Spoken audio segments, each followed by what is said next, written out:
I'm Nate Newton of the Dallas Cowboys, better known as The Kitchen. After this great traditional game, I'm going home to my real kitchen and have me a big turkey. And I want to wish y'all a happy Thanksgiving.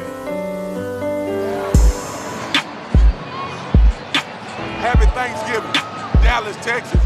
Watch this. Gobbled up again, Brady James. And he comes up doing a little turkey gobble wobble.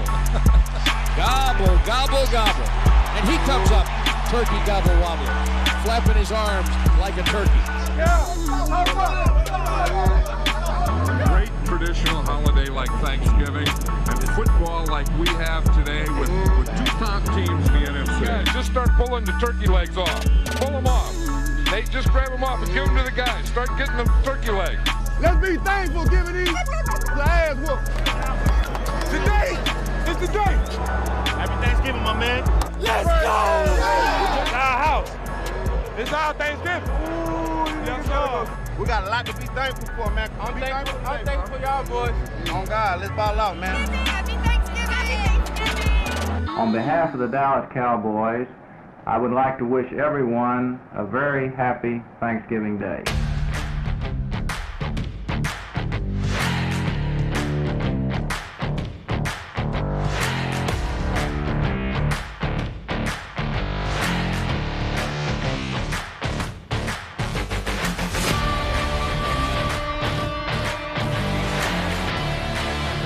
The tradition continues in 2023. It's Thanksgiving Day football from Dallas. AT&T Stadium in Arlington, Texas, as the Dallas Cowboys take on the Washington Commanders. The 11th all-time meeting between two divisional foes on Turkey Day as the holiday season is officially upon us. And so is Cowboys Pregame Live. It's the 56th all-time Dallas Cowboys Thanksgiving Day game, and we're ready to bring it to you here from the Star in Frisco. For Barry Church, Isaiah Stanback, Nate Newton, I'm Kyle Yeomans. From our family to yours, happy Thanksgiving. Enjoy this holiday. Food, family, football. It all starts coming together around this time of year. Yeah, you love Thanksgiving football. From a little kid growing up playing out in the backyard, Turkey Day football, to, us being able to play as professionals. So you love Thanksgiving. This is a big-time game for the Dallas Cowboys. Yeah, see, Barry had a backyard. I had to play street ball. You know what I'm saying? I was playing pole to pole. But either way, it was a good day. Loved it. Obviously, as a Dallas Cowboys, it's a huge day. All eyes are on you, and you get an opportunity to ball out.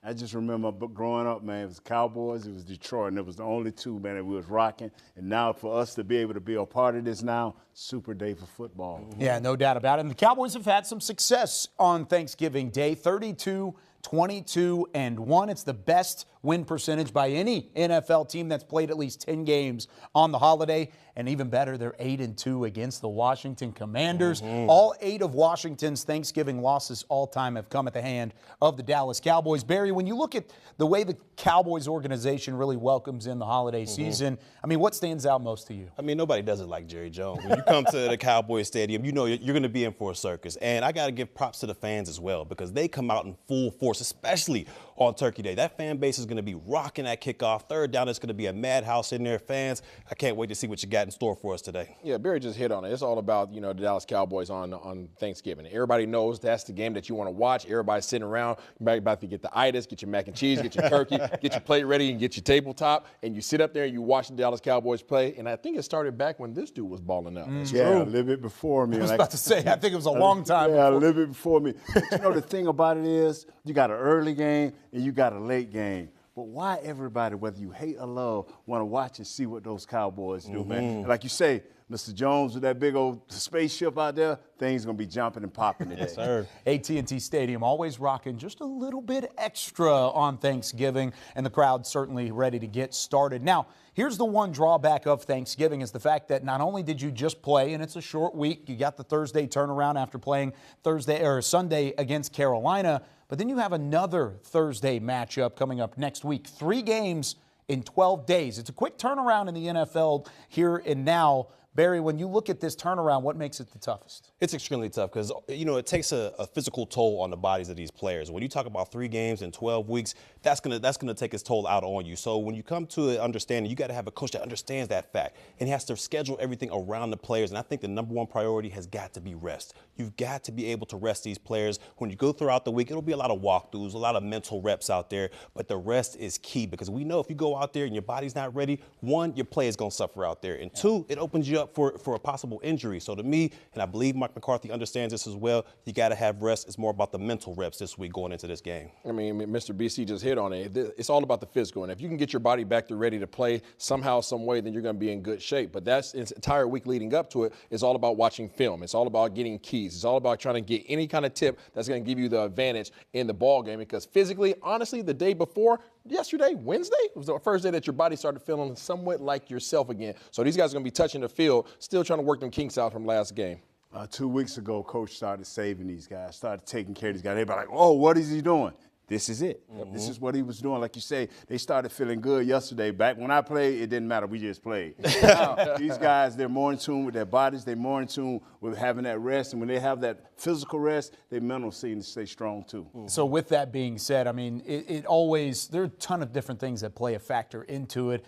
But you also get to get up a little bit better because it's a divisional matchup. You don't have any time to sleepwalk going into this game because Washington, of course, being a divisional foe, you're trying to keep pace with the Philadelphia Eagles as we take a look at the NFC East standings. Right now, Dallas 3 games back. This is the NFC standings as a whole, rather. Of course, 3 games back within the or 2 games back within the division. But then you have them right there at the top of the wild card. Right now, if the season ended today, they would go on the road and face New Orleans. Isaiah, when you look at the NFC picture and the standings at the moment, Dallas sits in a pretty good spot, but they could certainly get better. Yeah, they can certainly get better. Obviously, you got San Francisco up there, for one of your accounts for one of your losses. You see Seattle right behind you, but you're going to have opportunity to see them next week. But it's all about taking care of the opponent that you have, and that's going to be the Washington Commanders. The NFC East is the first thing that you have to take care of. Everything else will obviously fall into place, but they have to get this game today if they even want to talk about trying to go into the playoffs. Yeah, you're 100% right, Isaiah. When you talk about these games and these matchups and where you are aligned in the standings, as a player, you can't focus in on none of that. You got to understand that you got a responsibility on that field, and you got to take care of that first, and that's coming in with the Commanders. So if this team takes care of business, they'll meet Philadelphia down the road, and they'll get that chance to catch up, but you got to focus on game by game, in my opinion. You're in a big redwood forest. But guess what? It's a redwood forest, and standing in front of you is a big redwood. Chop that one down, and then you can start building on the forest. We need to win this game today against the Washington. I refuse to pronounce their name. Yeah, the Commanders. Yeah, Commanders. Washington Commanders. Yeah, I'm not saying it. That's a good idea. You never really liked Washington, though. No, they, right? they didn't know their name. They went from one to the other. Admirals, the Commanders. They'll switch again next year. Yeah.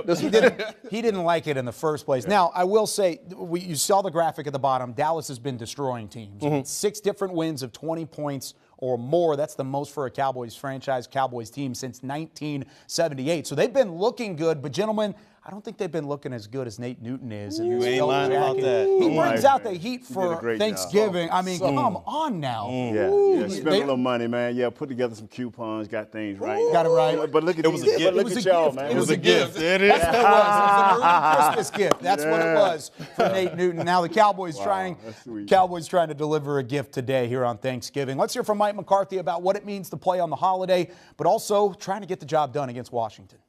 I think it's just like anything. You just stay in touch with the video. They've also had some changes, particular defensive line. It's a division game. There's history, tradition that goes into this game. It's Thanksgiving, so all those things just bring more energy to the field, and that's that's what we're preparing for. But yeah, we're just staying on top of how can we improve from last week, and how do you apply those schemes and concepts to this game, and and how they match up, and it's pro football. So I mean we're anticipating a tough football game. You mentioned the D-line. How different do they look since making the trades they made in season? I would say a whole lot. It looks their pressure has gone up the last couple of weeks. So maybe that's part of their change. So those are the type of things that we focus on. Mike Towers with ESPN. You saw Howell at his first start, I believe, last year, and what growth have you seen from him in the, 12, 13 Playmaker. You know, I tell you, I mean, he can really spin the ball. I was impressed with him in December last year. Obviously has a new system. I think they're playing wide open with him. But, you know, he's put up some big numbers. I think I just spotted another. A live look at AT&T Stadium, where Sam Howell, like Mike McCarthy just said, will try and attempt to grow on the statistics he's already been growing this year. The one thing he doesn't want to grow on is the fact that, well, Sam Howell's been the most sacked quarterback in the league this year. 51 sacks in this Cowboys pass rush. When they take that field at AT&T Stadium, we'll certainly have to get after Sam Howell. And it gives us an opportunity here from the Star in Frisco to check in on the sideline there with Nick Eatman. And Nick joins us now from the sideline in Arlington. Nick, you got me? Are we able to talk back and forth? Oh, where are we going with Nick Eatman here? Oh, there he is. He's on the back. So, Nick, whenever it comes to a game like this, Thanksgiving, the emotions, the family element of it all, where do you want to see the Cowboys have success and try and put that emotion behind them? Well, I think, you know, in a game like this, and again, we're still an hour or so from kickoff. It's kind of hard to hear down here, but I think for what you're asking me, though, what do you want to see from this team and you know, the emotions of the game, you gotta stop Washington early. I think you're seeing from the first game of the day that, you know, it's Thanksgiving for the visitors as well. They come in here, it's festive, they'll be ready to play, the whole world's watching. So, you know, usually you get someone's best shot, and so the Cowboys are going to have to withstand that early, and Washington's going to do what they've got to do to try to win this game. They're going to probably run the ball, be physical, and have some intensity, and the Cowboys have to match that. Got to match that intensity. They've done that against smaller, or I guess less official opponents this season with those 6 20-point wins. If it's anything less than that and a dominating performance from Dallas, would you feel like this would be a disappointment in the way that they've been playing lately? Well, I think, you know, yeah, the way the Cowboys have been playing and the way they've been playing at home, you know, they can't take it for granted. And I think that Arizona game, you know, whether or not that was on the road, of course, but I still think that game, though, sticks with them about, hey, yes, we are favored to win this game. We're expected to win. But if you don't take care of business early in the week, too, not just on game day, and of course, in a week like this, it's shorter. And so, you know, did you get your bodies right? Did you get your film room in? You know, everything is condensed. And so the team that prepares the best during the week and knows how to handle it is usually the one that comes out and wins this game. It's not easy, especially when you have younger guys that have not done it a lot in the past.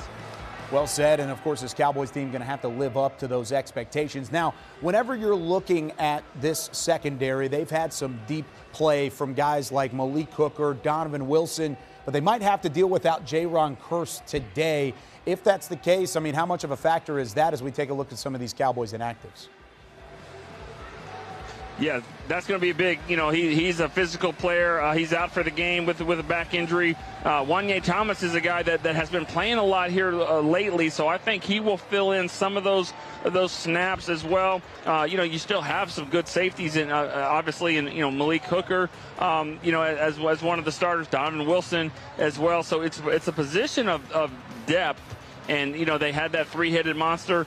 You know, Jaron Kearse has played pretty well. He's third on the team in tackles, so you're certainly going to miss some stuff there. But I think Wanye Thomas will be able to fill in, and, you know, we'll see what some of the other guys do as well.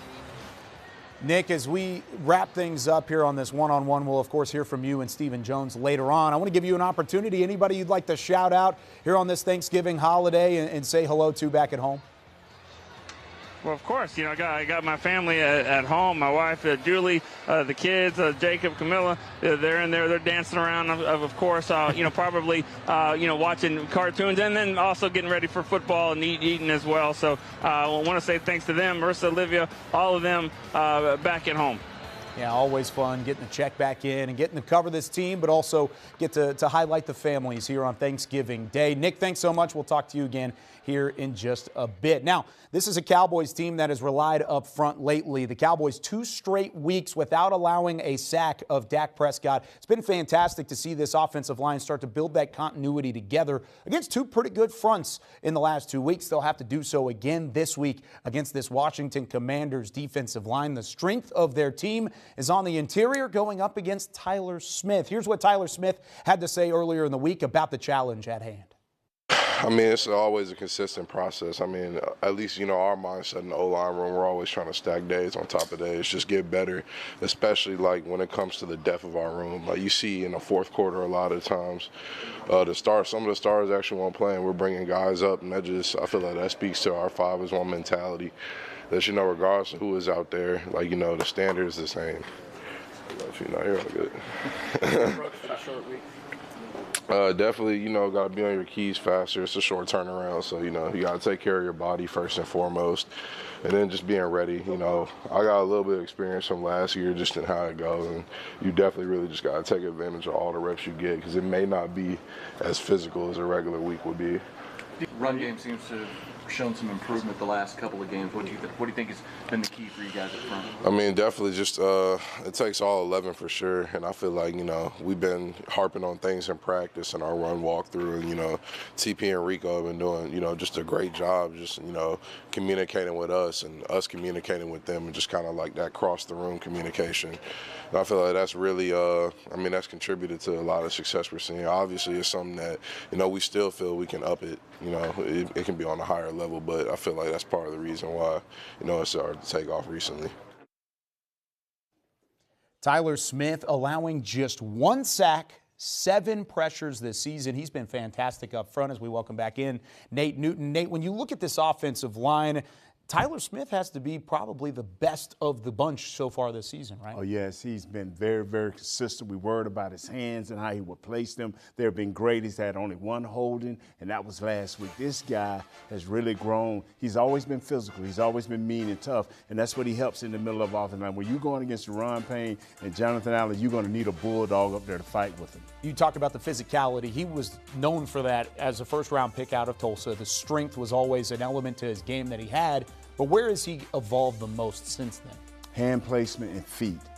When you're stepping to your right, that right hand got to step with you. When you're stepping to your left, the same. And he's doing that now. He's not going out here. He's coming from underneath. He's punching from underneath, whether it's a pass or a run. And he's got to continue to do that if he want to get to where he want to go. This guy's on a Pro Bowl level right now, and he can be an All-Pro. But we still got Zach Martin over there. If he gets a little bit more consistent, it could be a dog fight for that 3rd spot. Through 7 games this year, is Tyler Smith the best Cowboys offensive lineman? Without a doubt.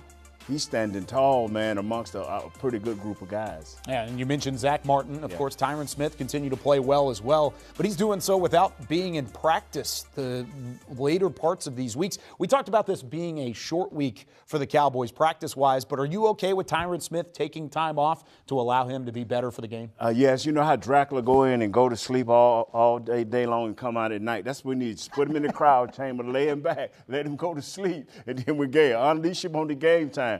I won't worry about it until playoff time when you have to have a little bit more rhythm and a little bit more time. Other than that, just keep doing what you're doing because he seems to be playing well. I thought this was Thanksgiving, not Halloween. I didn't know we were going to have a Dracula mention today. Yeah. I mean, that was fantastic. Now, with Tyron and the way he's been playing, are you good with what he's put on film so far this year? Yes, I am. Yeah. Tyron and Tyler, I am great with that left side. It's the right side that we just got to sore up a little bit. What do you want to see from the right side better this year? Just better technique, as Steele get more comfortable with his repairing him with his knee, he should get better. And I wonder if Zach Martin hurt. A lot of people saying he's not that guy, but I wonder if he's hurt. And if he's not hurt, he may be just not that guy. Maybe not. It might be one of those things that you got to continue to look for the future with this offensive line. It always is a revolving door. They've had those guys up front, though. Those starting 5 have been better over the last couple weeks. They're going to be challenged today, though, by this Washington interior defensive line. They may have traded some of these edge rushers like Sweat and Chase Young away, but Jonathan Allen and Daron Payne are still on the inside. And Washington loves to allow these guys to play fast and play free. How are they going to get after the interior of that offensive line? Well, first of all, they're going to try to set you up with power runs. They're going to try to come straight down the middle of you. And then after they get you leaning forward and trying to punch at them, then they're going to start hitting you from the side. They're going to start lining up outside eye, inside eye, and trying to just outmaneuver you. These guys are very, very athletic. I don't believe they'll reach their potential. Each one of these guys has the ability to take over a game. That's why Washington let Chase go and Sweat go. Even though they was leading the team in sacks, they see the NFL is moving to take care of the middle. What's the quickest way to the quarterback? Straight down the middle. And they got the two guys to do it. When you were playing and you were going up against guys of this caliber, maybe even guys of more caliber than what they bring to the table, what was the biggest challenge for you from that guard spot to be able to block up a guy like that? Since I was wearing around a healthy 320, 340, I didn't worry about you bull rushing me. I worry about whether you're quick enough. You get on my outside eye, I play left guard. If you can get on my outside and give me a first quick step, that right there worried me. But, hey, y'all know me, but 3 Super Bowls later, it don't matter. Yeah, you got it done. You got it done. With that being said, now, other than the flex there, could you have blocked Micah Parsons back in the day? Michael Parsons is a great player, and he could do a lot of things. But Mike, we ran the ball, bro. Ooh. That right there is the great equalizer. Thank you. And he talked about that a little bit earlier in the week. Let's hear from Micah Parsons on the challenge that Washington brings from a ground game standpoint, and also how fun it is playing on Thanksgiving. We just got to capitalize and go out there and play. Because Sam Howell has been one that has some of the most pass attempts, some of the most yards in the NFL. And against us, he might give the ball off the most. You just never know how they're going to play us. And we've seen that quite a lot over the years of teams switching up game plans, switching up strategies because of who they're playing against. So it's not a stat sheet you could bank on. You guys obviously aren't lacking for motivation for this game. It's a division rival. It's Thanksgiving. But considering how things went in Week 17 last year, does that give you guys added motivation, try to get some payback on your field? No, and that's last year's stuff. We went through it last year. I just think this is a really good team. You turn on the tape, they've been close to beating the Eagles, fell short of just by a little bit. It could have went either way. The Giants game, I don't even really count that because of my turnovers between running backs and quarterback, how many turnovers it has. The Seahawks game was down to a wire. So this is a team that can be in a positive any given way. They remind me a lot of the Chargers, a really good team that's barely that's splitting, not to coaching, but just the ball just don't roll to your side sometimes. So this is a team that could and should be on a positive track with the amount of talent they have. So it's a team that we need to take very, very seriously, and just, that should be enough motivation as it is. AT&T Stadium, where the rally towels are out and the gates are open. Fans filing in for this Thanksgiving Day matchup between the Dallas Cowboys and the Washington Commanders. Welcome back to the Star in Frisco with Barry Church, Isaiah Stanback. I'm Kyle Yeomans, and we've got two different elements of former players here. We have the defensive mind, and we have the former quarterbacks. So we have you covered here on Cowboys Pregame Live, especially when talking about this certain category, pressure on opposing quarterbacks. Dallas has done just that. Washington has allowed more pressures and more sacks than anybody else in the league right now. Sam Howell has been sacked 51 times. That's already through 10 games, a Washington franchise record. Isaiah, how frustrating is that from a quarterback standpoint? Well, from a quarterback who doesn't have the ability to escape and utilize their legs, yeah, that's really frustrating because he's really negated to sitting back in that pocket and taking that punishment. 51 sacks through the season is a ridiculous amount of sacks, but obviously him through the first 10 games, I can only imagine the frustration. You have an amazing offensive coordinator in Eric Bieniemy, and you know that he's instilling great concepts. So when you know that guys are getting open with really good receivers like they have personnel-wise, and you can't get it there because you don't have the allotted time to do so, I can't imagine the frustration that he has. Yeah, he has to be extremely frustrated, and I don't see things changing this afternoon against the Dallas Cowboys. When you look at it, this defensive line, they should dismantle Washington when you go out there. Last week, Washington let the New York Giants get 4 sacks on them. The Giants are ranked 28th in the National Football League in sacks with only 19 so far this season. So the Dallas Cowboys should be able to match that or double that production out there. But you know what they said, you got to earn the right to rush. So these guys have to worry about shutting down Gibson and Brian Robinson before they can pin their ears back and get after Sam Howell. It is really interesting, too, to see the numbers that Sam Howell has put up this year. Of course, the interceptions are very high. That's probably a byproduct of being pressured as much as he has been, but he's put up some good yardage, over 3,000 yards. That leads the NFL. He's tied for 7th with those 18 passing touchdowns, and he's actually on pace to be the 3rd quarterback in the NFL's history to lead both categories of passing yards and time sacked in the same season. So with that being said, What does he do well from a quarterback standpoint? Well, when you look at it, I think he can spin it, as good as anybody out there. What I mean by spin it, I think he has great arm talent. Now, Isaiah, I'm sure you can speak more on this, but when I look at him, he just seems inconsistent. 1 week he'll look like Pat Mahomes out there, and then the next week he'll go out there and look like DeVito from a couple weeks ago with the Giants. So to me, he's very inconsistent out there. I don't know about you, Isaiah. You played the position. Yeah. What do you see when it comes to Sam Howell? No, you're absolutely right. I mean, this dude has a cannon. He has a solid arm. I think, when he is on, he is an absolute problem. He's not somebody that you want to face. I think he has a lot of heart. I've actually liked his play in recent years. But what you're starting to run into this year is you find out a lot about who you have at the quarterback position, much like the quarterback over there in San Francisco, Mr. Purdy. When he started getting hit in the chest, all of a sudden you find out who you have. And as soon as he started getting hit in the chest 51 times, now all of a sudden your feet get a little shaky. Now all of a sudden I can't sit back in the pocket. I don't want to sit back, and I get a little careless with the ball. I'm more concerned about getting hit than I am about what happens with this ball, and that's what you're starting to see show up for Sam Howell. It's not the offense, it's not the personnel, it's his decision-making and his unwillingness to sit there and take the sack. So do you think he deserves the majority of the blame of what's gone wrong offensively in Washington, or is it what's happening up front? It's everything. It's everything. It's a little bit of It's a little bit of everything. I mean, you can think about it. You have a new system. You have a new head coach. I mean, not new head coach, but a new offensive coordinator, Eric Bieniemy. They're figuring things out, much like the Dallas Cowboys were figuring things out in the beginning of the season, and things are starting to ramp up. They don't have a personnel problem out at the skill position in Washington. They have a personnel problem at the offensive line position. Anytime you're giving up 51 sacks, that is ridiculous. You just heard BC talk about what happened last week against the Giants. These guys are not able to protect. They don't have the personnel in order to do so this year, and Dallas is going to take full advantage of that. And it's not like Sam Howell doesn't have any weapons to throw the football to. He actually has some pretty good targets to throw the rock to as we take a look at Curtis Samuel, Terry McLaurin. I should throw that out there, too, since Nate wants to talk about Halloween. Jahan Dotson in there, too. There's 3 legitimate targets where Sam Howell can find the rock to, and the numbers are up there in terms of yardage. But, Barry, what type of challenge do they bring to this secondary, of course, without Jaron Kearse this week? Well, when you look at it, Terry McLaurin, he's a beast no matter where you line him up. Outside receiver, the slot, no matter where he is, his talent is unbelievable, and you cannot sleep on a guy like that. Matter of fact, you can't sleep on none of these wide receivers out here. They all have the go juice, and they all can hit their heads on the goalpost if the ball is thrown there.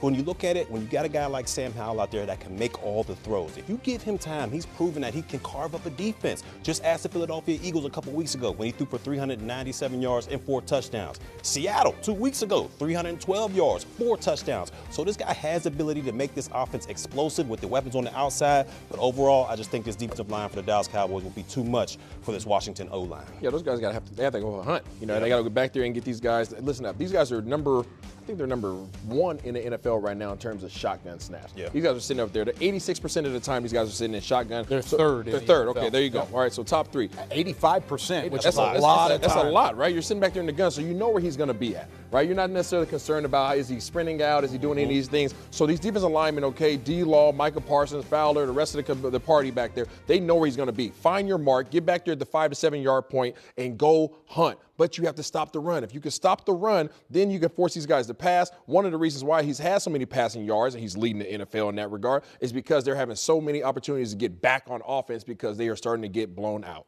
So scary Terry McLaurin has been neutralized by Trayvon Diggs in each of the last couple meetings between Dallas and Washington. Of course, there's no Trayvon Diggs out for the season from that knee injury earlier in the campaign. But when you look at what McLaurin has brought to the table this year, Isaiah, does he bring a worry with him?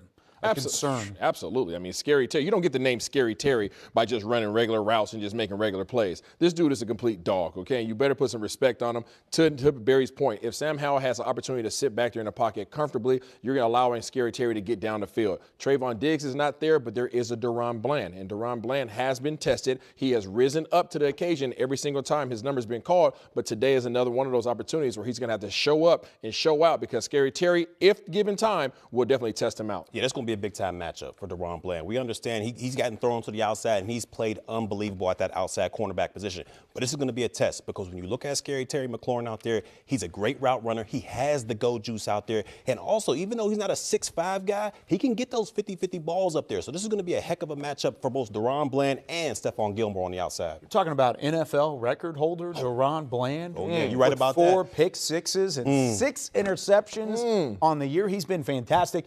I'm excited by the fact that Washington will throw the football to Terry McLaurin with DaRon Bland in coverage. There's plenty more to look at. He may have a chance for pick number 7 today. If it's thrown a little bit off and that pressure is there, maybe somebody gets a tip on it. Maybe even it turns into pick 6 number 5. You know what they say? On the year. Tips and overthrows. Got to get those. Got to get them. Let's hear from DaRon Bland earlier in the week. Now you just got to keep making more goals throughout the season, right? And no, the next goal right now is just to go break the record. And who's been helping you, motivate you, that kind of thing on the field to kind of keep pushing? I mean, everybody, teammates, coaches, family, just everybody. What's your family have to say afterwards? I didn't say too much yet. They're kind of keep quiet right now. What are preparation for this week like? I'm sure having gone through this last year helped out to an extent, but what did you learn last year that you can maybe pass on to some of the rookies? Just keep your head down. Just, you never know when your opportunity's going to come. What about preparation for this week with the short week on Thanksgiving? Just get your body right, get your mind right. Ain't too much to say, I think you said after the game that now I'm going to go get the record. How do you balance that with realizing that you've got to kind of let it come to you and not force it? I mean, that's just how you got to play each and every day. Can't never chase a play, or the play's never going to happen. So. DaRon Bland has been on an absolute tear this season. We just talked about his record tying 4th pick 6 last week. Could have a chance for more. We've got the entire crew here. Barry Church, Isaiah Stanback, Nate Newton. Barry, I'll start with you, a resident defender. What has he done so far this season that's so special? Look, the way this guy has become a complete corner, in my opinion. Not just a man-to-man corner, not just a zone corner. He can do it all. I mean, you play him inside, you play him outside. It does not matter when it comes to DaRon Bland. And the thing I love about it is he's not just going for the PBUs. All right, he's going to take the football away and get it back to his offense. And if he don't think the offense can score, he's going to score himself. All right, so DaRon Bland, he's doing an amazing job out there, understanding the defense, understanding how offenses are going to try to attack him. And this guy, I mean, he's playing beyond his years. Only his 2nd year, and his understanding of how offenses concepts work is unbelievable. I haven't seen anything like this from a young player like himself. Yeah. The sky's the limit when you talk about DaRon Bland. The one attribute that sticks out to me whenever I think about DaRon Bland is his closing speed. He has the ability to sit over the top of routes to not get beat, right? So he's able to play safe defense, keep everything in front of him. And then when you think that you actually have an open receiver, he's able to close that gap so fast, so instinctively, being able to diagnose exactly what the quarterback's doing because his eyes are on the quarterback. He sees the ball come out of his hands and then utilizes that closing speed to break on the ball, go get it, not just get a pick, but turn it into pick 6s because of his ability to break on the ball. When you see a guy doing this right here, it's not just his ability. It's not just his ability, his athletic ability. It's about his upstairs. Yep. It's what above the neck. And when Al Harris and the other coaches, what is the young man name? Joe Witt Jr. Joe Witt Jr. is talking to this guy. He's understanding what he can do within the defense, what he can do within the coverage. My hat's off to this guy because he's mentally strong. And give credit to Al Harris, too, as the defensive backs coach, what he's done of allowing not only the young emergence of DaRon Bland, but the young emergence of Trayvon Diggs, too. Back early in the first couple of years of his career, Al Harris played a crucial point in helping Trayvon Diggs become who he is. Now he's doing the same with DaRon Bland on the opposite side. Get some extra veteran help with Stephon Gilmore, too. That always sprinkles in a little fun. Now, we got to have a little fun here, too, and hopefully Washington's in a giving mood here on Thanksgiving to give DaRon Bland a pick.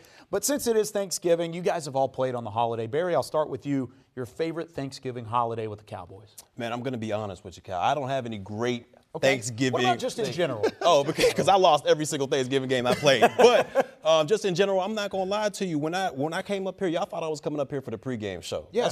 I'm coming up here for my man's mac and cheese. I'm talking about Isaiah Stanback's mac. That's what I look forward to year in and year out when you talk about Thanksgiving. My man always hooking us up. So I can't wait to see what's going on back there. So that means right now the invoice is null and void for Barry Church because he's up here for the mac and cheese. Let's not go that far.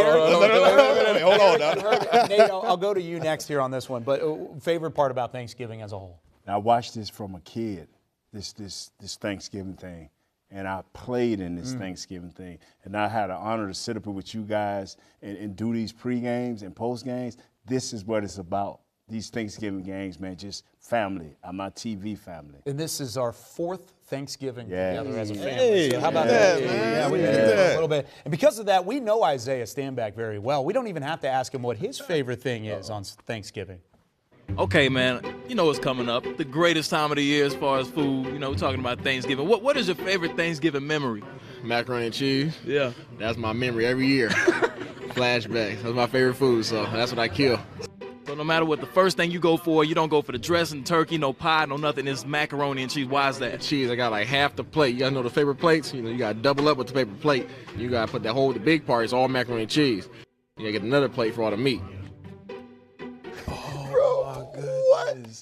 I wish we had a 2-box on the reactions from in here. Yes. Yo, I'm getting to everybody. that was back in 2007. Wow. That was when that video was made. Do you remember that at all? I definitely remember that. That's my boy Ro Parrish. He's been doing the media thing for a long time. And yeah, I'm consistent, man. Mac and cheese has been my thing. I loved it so much. I had to learn how to make it. All right, so now I don't rely on anybody else to make it. Now I make my own mac and cheese. I make 1 for here on game day, and I make 2 for the crib. Wow, 2 for the crib? It's like that? Yeah. Wow. That's hilarious. Wow. Not jumping over the food. The neat bin, right? He said, I got to jump over every other side here. I got to get to the mac and cheese right at the end. Y'all are hilarious. I love the athleticism, man. Yeah, that was filmed this year. Your boy still got a little something left. I got a little juice. That was McCarthy. back in 2007. Don't let him. Oh, wow. Oh, goodness. That's good stuff. Great job, production crew. That was y'all. fantastic. That was That was so awesome. much fun. Very good. Very well done. Paul was the one that put that one together. He's Paul. Oh, Paul, man. All right. I got you. Paul taking shots. He's taking a couple shots. He's got the receipt on you, He's starting Paul. to make a list now. Speaking of Thanksgiving holiday special for so many people involved, whether it's the NFL or just those that enjoy the NFL, let's check in at AT&T Stadium with Nicole Hutchison. Guys, the Dallas Cowboys have their eyes set on extending that NFL record of having the longest active home winning streak to 13, but they also have their eyes set on that Thanksgiving meal that's waiting for them at their homes. I caught up with some of the guys to get an insight on what to expect on their Thanksgiving plates today. When you think of Thanksgiving, what do you think of? What's the first thing that comes to mind? Food. What all I'm thankful for. And then second, food. Enjoy food, enjoy the taste, enjoy the seasoning. I got a grandmother that cooks it up. What does your Thanksgiving Day plate look like? So my Thanksgiving plate, okay, here we go. We got greens with hot sauce, mac and cheese. I don't like yams. I like turkey, a little bit of turkey, ham, cornbread stuffing, cranberries, and I want some beets. Yup. You lost me with the beets. Fortunately for me, I was born with aunts that can cook, so they went crazy. We had macaroni, greens, dressing, every pie you could imagine. Had to choose between having sides on your plate or a dessert on your plate. What you going with? I'm going with sides for sure. I'm not too big on dessert. Probably go with the desserts. You got pumpkin pie. I think we do like carrot cake. I'm gonna go sides all day, y'all. Side. I definitely gotta get some greens. I need the greens. Sides. If you have to choose between pumpkin pie or sweet potato pie. The face says it all. Neither one. Sweet potato pie, gotta have it. What's your favorite memory about Thanksgiving? Man, my favorite memory?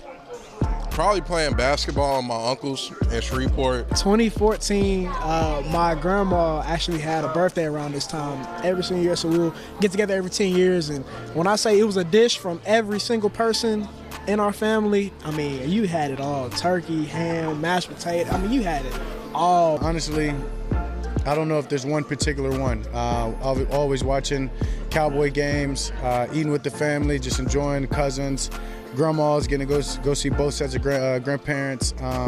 Just always such a fun time, grateful time. Nothing's changed. Now just getting to play the game on Thanksgiving is a blessing. Nicole Hutchison checking in with the Cowboys locker room prior to this Thanksgiving matchup. It's the Washington Commanders and the Dallas Cowboys. We are Cowboys pregame live. And you got to see a little Deuce Vaughn there, a little Dak Prescott, and get to hear from Tyler Smith. Do you want to hear from Tony Pollard on the field today? Ooh, yes. I feel like it's been a long time coming for Tony Pollard and company to get going. He had 70 or less yards in each of these last couple weeks. He finally did find the end zone last week, his first score since week 1. Barry, I'll start with you. What do you want to see more from this run game? Look, I'm a big fan of Tony Pollard, and I think he can bring some explosiveness to this offense overall. And it doesn't have to necessarily be in the ground game. If you need to, sprinkle a little bit of runs in there, but get him involved in the passing game as well. All right, this is a guy with a great set of hands, can go out there, and anytime he touches the football, he has an opportunity to go to the end zone. So why not use that explosive part of your offense? I'd like to see him get a little bit more attention to Tony Pollard this afternoon. Please give him some attention, Barry. Please. I mean, listen up. Coming into last week's game, he was averaging 18.5 touches per game. And when you go and look at his carries, okay, out the backfield, majority of the games he's been having 12 carries. I don't know too many dominant running backs, Nate, that have been around, or maybe even you played with, who you only gave them the rock 12 times out the backfield. You need more touches in order to get your mojo. I know Coach McCarthy likes his mojo moments. Well, you got to give him his Tony Pollard mojo moment today.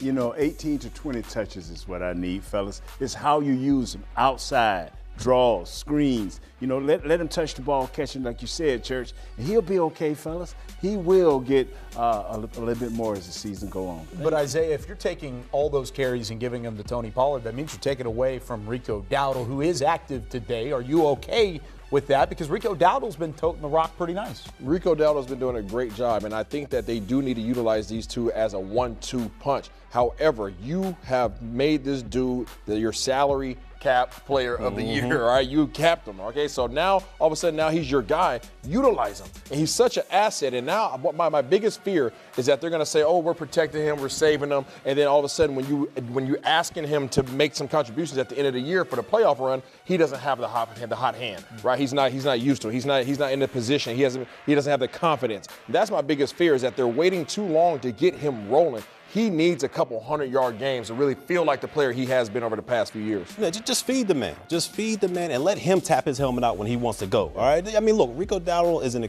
excellent running back in the backfield.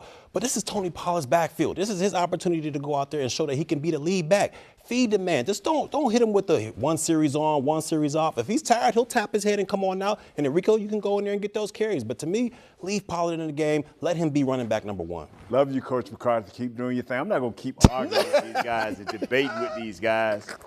Between those two, 30 touches. Tony getting 18 to 22. Stop, y'all. Be patient. This isn't going to work. Would you give Emmett only 12 touches? You talking about a different level? Okay. Don't do that to Tony. I was about to say that's a different comparison here. What I'm saying is that was y'all's guy. Yes, right? that's the man. That was your man. Was the okay? man. Regardless of the era, regardless of how dominant of a player he was, that was your man. You were going to give him the ball more than 12 times because of what he meant to your team. That's right. How I feel about Tony Pollard with this team. You need to give him the rock. You haven't even seen what this offense is capable of yet, because guess what? Dak Prescott is a play-action quarterback. Well, you're not running the rock. So if you can't run the rock, you can't even get to see what Dak Prescott does best. Go get this running game going so that you can see what this offense has to offer. Yeah, it is a debate. It totally is, because some Cowboys fans want more Rico Dowdle, some want more Tony Pollard, some want more of both. I think maybe that is where we could find some even ground, is allowing for both of those guys to get going. But right now, the numbers just aren't there for Tony Pollard. That's the number one thing. There are some numbers in the ground game on the opposite side for the Washington Commanders. Brian Robinson Jr. has been having a nice year, both as a tailback and as a pass catcher. 314 receiving yards. He has 8 total touchdowns combined between the two. He leads Washington in those in the scrimmage yard category at the moment, and it's 14th highest in the NFL. Nate, when you watch Brian Robinson Jr. preparing for this week, who needs to step up the best on that Dallas defense to corral him? It don't matter. We have not given this guy enough attention. Thank you, offensive coordinator, for loving to pass the ball, because I do not want them to unleash this kid on us. He's 6'1", 225 pounds of pure fury. This is a rock waiting to be unleashed. Coach, be enemy, keep throwing the ball. Listen, yeah, you heard Nate right there. This dude's a beast. He's a big physical specimen, okay, and he has an amazing offensive coordinator who's going to continue to utilize him the proper way, okay. This dude has 5 on the ground, 3 in the air, 8 touchdowns compared to Tony Pollard, who has 2, okay. So you talk about the utilization. Now I'm talking about the capabilities. I'm talking about how they're being utilized. This guy is somebody that you have to keep your eye on. Marquise Bell, please go out there and keep your eye on him and follow this dude wherever he goes. Yeah, without a doubt. He's the best of both worlds. He can receive out of the backfield, and he can run it right down the defense's throat. And we've seen running backs in the past that are more physical, especially the running back and the scheme, give Dallas Cowboys issues. You talk about the San Francisco 49ers. They were able to get right downhill on these guys. James Conner from Arizona, big physical running back.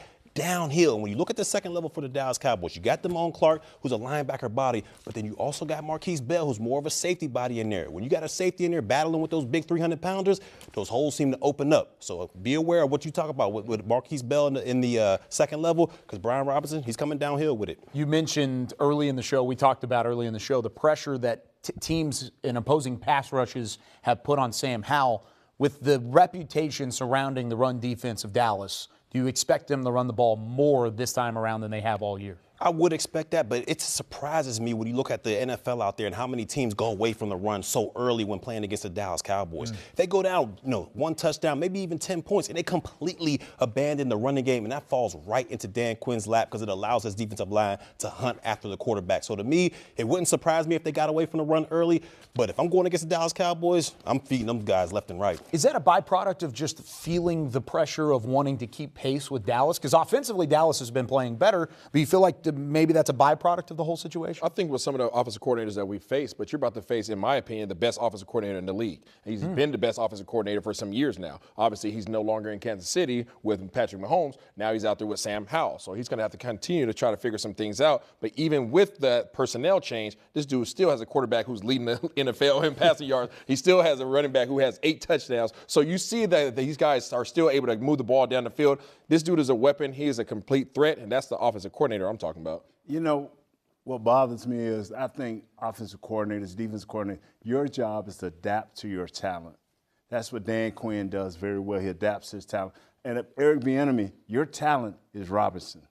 I know you like Sam Howell. I know you want to get the passing game up and going, but the man is the Robinson kid. Yeah. And if they run that ball, we could be in for a long day. But if they don't, we're going to get Sam Howell for about 8 sacks, yeah. And you talk about running the ball consistently. That's the problem that teams have had against Dallas. Dallas has still not allowed a 100-yard rusher. They've allowed bunches of rushing yards at certain times throughout the year, but they haven't necessarily allowed that one guy to go off this year against some of the more talented players in the league. One guy who could maybe help out with that is now on the open market for the NFL. Shaquille Leonard, former All-Pro linebacker, released by Indianapolis this week. So we just asked the question, now that he is no longer under contract with the Indianapolis Colts, he is available on waivers. Would you be willing to bring in a guy like Shaq Leonard to be a part of the middle of that Dan Quinn defense? If he's healthy.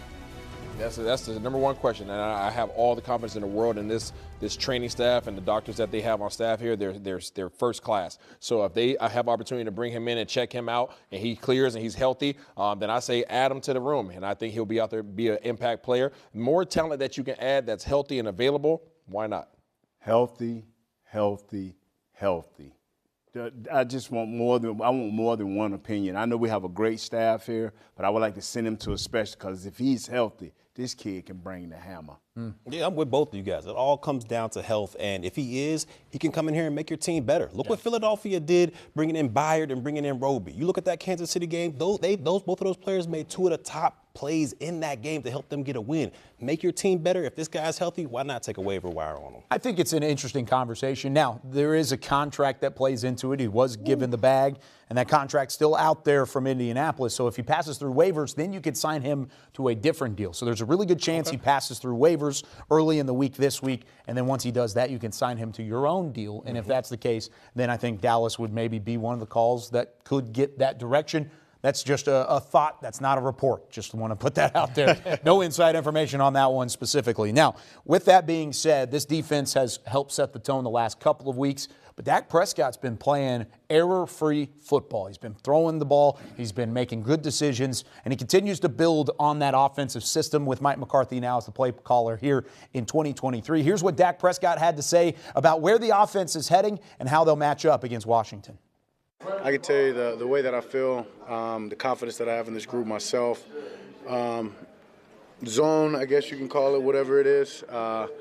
Talked about it over and over, the coaches, just the chemistry of this team. Yeah, by far the best I've ever felt. And it's not just me, it's a lot of the things around me that ultimately, being a leader, a lot of times you're trying to control those things. You're trying to make sure things around you are good, taken up in places, this, and that. And that's the minimal of my job right now is handling things outside of my job, which obviously makes it easier for me. More so than ever? More so than ever. Dak, CD was just talking about how you block out noise and stuff. I'm curious, When was the first time you realized just how ridiculous it can get in your position here? I don't know. Maybe early.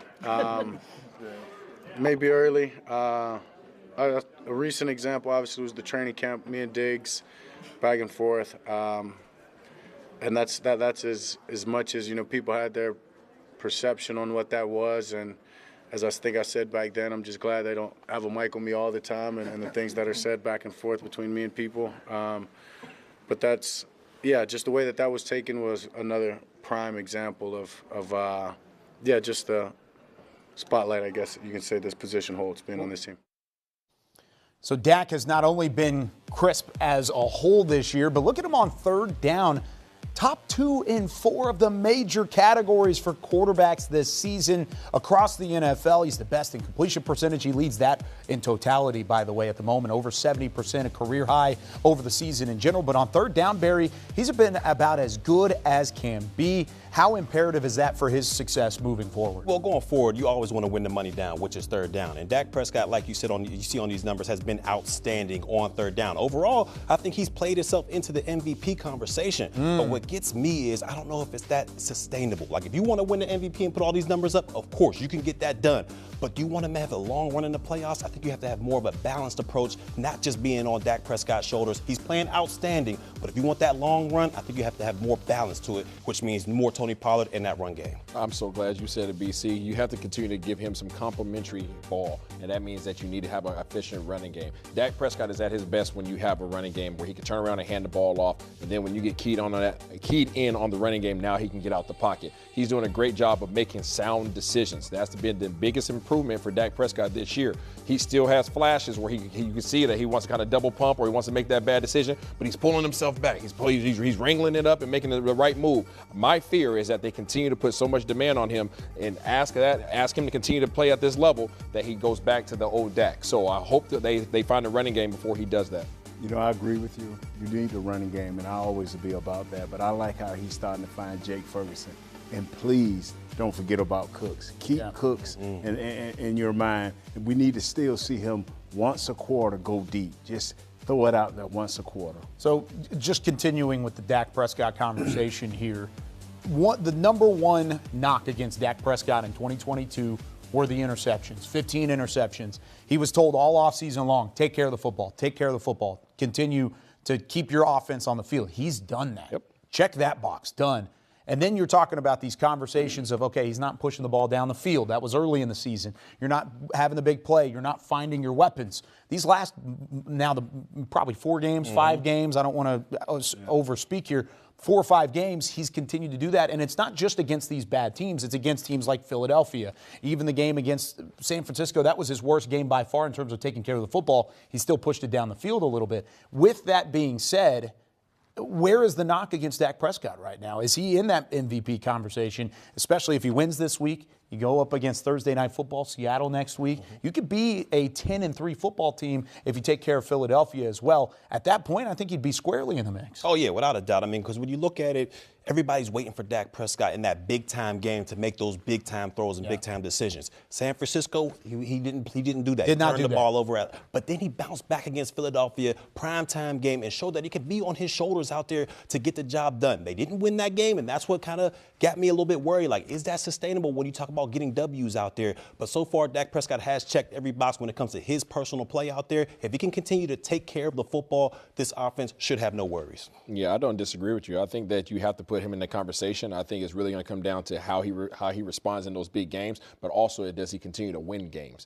Because you can have good personal games, okay, in terms of statistics, but if you don't win the ball game, then it really doesn't matter because ultimately that's what everybody's going to continue to judge him based off of. My Ring of Honor coach, Jimmy Johnson, said, go to the playoffs, win the first round, win the second round, get in the NFC Championship game, and anything can happen. All the rest of that stuff y'all talking about, that's just glitter to the game. Baby. It really is. Yes. Win the big games, and then you can be in that conversation. I think that's where we're all at here. I think the way he's been playing is MVP-esque but it's been against the not-so-good teams. You got to be able to beat these good teams, playoff-caliber teams, put up those numbers, and continue to put it on a consistent basis. I think all three of you guys said that in that whole montage, the analysis, consistency needed from Dak Prescott. There's been some consistency from CeeDee Lamb as well. Boy, has he been fantastic. Talked about the streak, the historic one where he had the at least 10 receptions, 150 yards. And then he continues to put up numbers. Even last week, found the end zone. What has he done best this year? Man, when you look at it, CD has, in my opinion, become that guy. All right, when defenses put double teams on you, when they put all their attention on you, and you're still able to go out there and put up these numbers, I mean, that just goes to show the work he put in the offseason to become a better wide receiver out there. That wavelength between him and Dak Prescott, it seems like it's unbreakable right now. Last year, the security blanket was Dalton Schultz. This year, it's looking like it's CeeDee Lamb. And in my opinion, that's the best security blanket you could have. Because if you can dump it off to CeeDee Lamb and he can turn that into a 50-yard gain, man, that works wonders for your offense. So to me, what CeeDee Lamb has done a great job of is just being unguardable, no matter what you put on him. Double team, a safety over top, he's going to find a way to get open, and he's taking that number one role and he ran with it. I'm going to pull a word out of my Ebonics dictionary. There it is. It's called everything. Everything. You know is that 3 R's or 2 R's? That's 3 R's. There it is. So we go to the Ebonics dictionary, okay, page 42, line E. That's going to be everything, okay? And that's exactly what he's doing. He's doing everything right. And one particular thing that he's doing well is releasing off the ball. Nobody can get their hands on him. A lot of times when you face these number one receivers, especially when they're the size of CD, the last thing you want to let them do is get that locomotive going downfield. So what do? You walk up on him, you get your hands on him. Well, I don't know if you guys remember all the little Instagram posts he put on this summer. Everything was release-based. Everything he was doing was working with specialists in terms of getting off the ball. Now, all of a sudden, he's able to get the guy's hands on him after the line of scrimmage, pick a side, not run down the middle of a guy, choose a side, sauce him up at the top, and create some separation for Dak. Dak's giving the ball, giving him the opportunities. Coach McCarthy's force-feeding him, making plays. He even lines up in the backfield and scores touchdown. This kid is special, man, and he's just everything. Hey, and by the way, I'm fact-checking Isaiah. Everything was actually in the Ebonics dictionary. It's page 88, lines C and D. Right. That's where it was. It's unfortunate. I like that. Almost got it. Let's go out to AT&T Stadium. Stephen Jones, Cowboys COO, is now joining Nick Eatman on the sideline. Thank you, Kyle. And as always, we're here with Stephen Jones, Cowboys Chief Operating Officer, and I know you get to work with your family all the time. So just tell me, what does Thanksgiving mean to you, especially in a game like this? You get to do it every year. Well, as we all know what Thanksgiving stands for, it's a time to be thankful for your families, for your friends, for all the things Jesus has done for us. And but the bigger thing here, too, for us is we want to give back as well. You know, we've got the beautiful kettles out here. They're sparkly for Dolly today. Oh, yeah. But we want everybody who's obviously been blessed to give back. And certainly just a special day to tell all the people that we get to work with and around how much we appreciate it. I know getting off to a fast start is important in every game, but is it even more here because you want to go into halftime in a good mood with the leads so you can watch Dolly? Well, I'm going to watch Dolly regardless, but in all seriousness, you know, this is a good football team, and they play well. They play good, solid defense in spite of the fact they've lost 2 of their defensive ends. Their quarterback's a baller. He just seems to make plays when he needs to, and, you know, we're going to have to really execute, play good Dallas Cowboy football like we have most of the year, and then hopefully good things will happen to us. But I promise you, anytime you play a division rival, anytime you playing Washington, New York, or Philly, your work's cut out for you. You can throw the records out the window and how they played last week or the week before.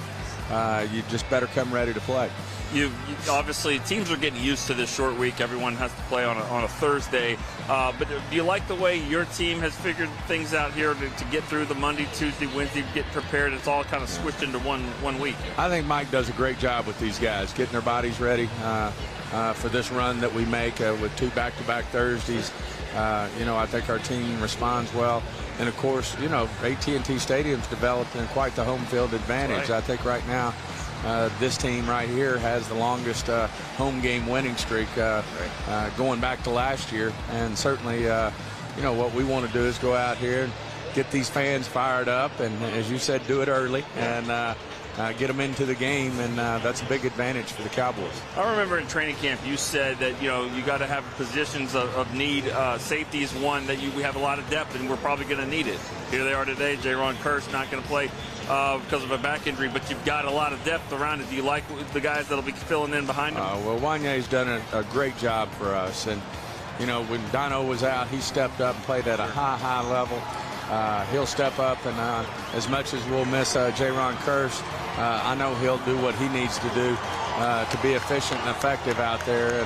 And certainly we brought up Redwine as well, who did some really good things in the preseason. We all saw him at camp making plays, and he's a really good special teams player as well. So, that's one of the things when you're building a team is you want depth, because all 32 have the issue. You're going to have injuries. You're going to have to respond to it, and we think we can. All right. Well, the players are running on the field. The crowd's getting into it. I'm going to let you get going here. That's Stephen Jones, Cowboys Chief Operating Officer. Happy Thanksgiving to you. Thank you for joining us, and we'll throw it back to Kyle and the crew. Happy Thanksgiving. Happy Thanksgiving, guys. And, of course, Cowboys COO Stephen Jones, you can hear the crowd getting into it. Thanksgiving's just a little bit different around Arlington, but it's also different here in Frisco. This is my favorite segment maybe of the entire year, because it's a chance for us as an entire crew, an entire department, to say Happy Thanksgiving from our families to yours. We're going to start things off with one of the guys that helps put together Sounds of the Sideline. Alex Lilly is the first highlighted family today. Happy Thanksgiving from Alex Lilly and family. Also on the sidelines at AT&T Stadium, Chris Beam and family. Beam, sir. Chris Beam also is behind the scenes for all of our Cowboys.com podcasts. It feels like Isaiah Stanback's on every piece of content we do, so we got to highlight his family. Yeah, I love it. I love it. Douglas Barraclough, who puts together a lot of our audio. He's also one of our producers on our Spanish content, Spanish broadcast every day. Douglas does a great job. So does Barry Church and family. You see the crew, man. Look at the crib. Look at the background there. All black, too. Looks great. Jasmine Marshall, she's running audio today, but she does a little bit of everything. Jib Jizzle. Jib Jazz is what we call her. Followed by my family, and, of course, we've got our entire wedding outfit there. So got married in May with my beautiful wife, Lorena. Happy Thanksgiving from our family to yours. We have our media intern, Lidiana Reyes, and her family. Family's actually in the building getting to enjoy it today. So shout out from Lidiana. We've got Matt Fields and company. Matt Fields also does a lot behind the scenes. My goodness, he helps us get on the air every single week. Then we've got Nate Newton. Big Nate, dog. Nate. Wow, man. Yeah, got his wife and his children there as well. A couple sons. Smiling and everything. Yeah. Kevin Timmons, he's the one that's actually running this replay as we speak at the moment. KT, one of our highlighted editors and producers. Hey, Caden Gates, how about that? Big Caden and company and his fiance there. And you've got the tree in the background. Very nice. Justin Ballou, he's one of our interns this season as well. And a proud North Texas student, Domingue Green. I will add in on that one. Justin Ballou. Scott Purcell, one of the broadcast directors here. You've seen Scott behind the scenes here and there. He's out at the stadium at AT&T Stadium. His beautiful family as well. We've got Paul, who's running the camera. Look at this family from Paul. What a shot, the selfie. This was during their Thanksgiving, too, and he's smiling back there as well. Jody, who's our graphics operator and graphic designer. Jody, great family there. Jody helping put all this together, too. Matt Kent, he's our director. He puts it all together. There's his daughter, Clementine, having some fun. That's awesome. The denims. He's got the best jean collection in company history. Nicole Hutchinson, our brand new reporter, as she's out at the stadium having a great time on the sideline. We'd like to say Happy Thanksgiving from Nicole. Patrick No-C Walker joining in with Dak Prescott earlier. Happy Thanksgiving from Patrick. We've got Tony back behind here. Tony Rockett and his family. How fun is that? Got the little one in the picture. Beautiful. William Boykins, he's the one that puts us on the air. So he puts our stream together. He's our webmaster at DallasCowboys.com, wearing the Duke shirt there with the national championship hat. He's a big Duke fan. And then rounding things out, we got Nikki Harrison and company, her husband Heckma. We've got Kia in there, Lil Heck as well. And As we do wrap things up, it is such a special holiday for all of those that are involved. But it's not just Thanksgiving that we're celebrating here inside the studio here at Cowboys Pregame Live. We just said happy Thanksgiving from ours to yours. But Caden Gates needs to get out here. Our producer, Caden Gates, he's usually the one that's in our ear. He's the one that puts together this entire rundown. I want him to come through. He's coming through the door as we speak. Caden Gates is getting married on Sunday. We wanted to congratulate Caden. Caden, I can't say it enough. Thank you for everything you do.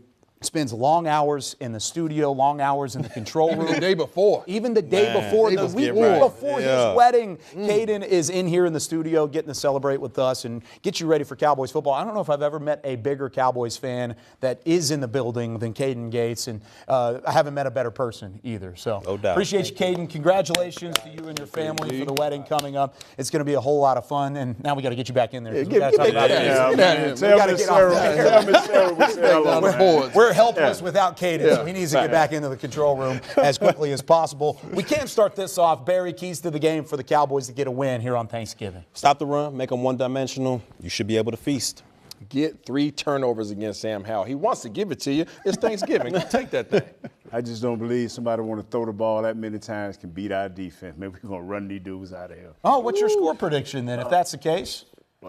40-0. Ooh. Yeah, little week 1 action? Yeah, we got to run through them straight to Philly, baby. We got to run through them. There we go. Hey, you got Seattle in there, too. You can't forget about Seattle. We'll worry about that next week. Yeah, they play tonight as well. So then you got that one. They'll play the San Francisco 49ers after the Cowboys and the Commanders. Happy Thanksgiving, everybody. Hope you enjoyed it as much as we did. And we're ready to bring you all the post-game coverage as well. We'll have Cowboys Game Night, Cowboys OT, and the first word presented by Dr. Pepper. Following the final whistle, it's the Cowboys and the Commanders Thanksgiving Day from AT&T Stadium. The throwback uniforms are ready. DeMarcus Lawrence is ready. Hope you're ready for this one. For our entire DallasCowboys.com crew, for Isaiah, Barry, Nate, I'm Kyle Yeoman saying so long. We'll see you post-game. Cowboys Commanders 3:25 kickoff on CBS.